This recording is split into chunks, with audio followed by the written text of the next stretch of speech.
My formation as an art historian started in Las Vegas, believe it or not.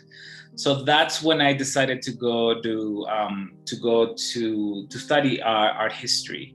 There was a famous art critic. I don't need to name him because he's trash, in Las Vegas at the time, and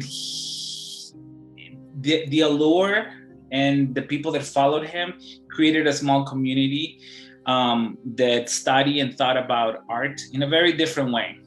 And I started thinking about art in a very formal, with a very formal background. I took a lot of classes on Italian art.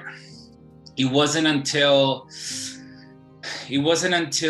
2005 when I graduated that I took a trip to see family in León, Guanajuato, Mexico City, and I witnessed this incredible colonial monuments.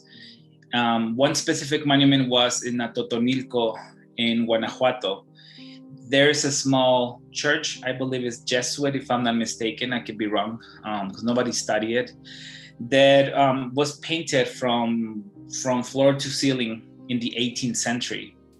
And it was after looking at that space and after traveling throughout Mexico, but also in Italy for a year, so that I realized that I knew more about the Sistine Chapel in Italy than the so-called Sistine Chapel of the Americas in Mexico.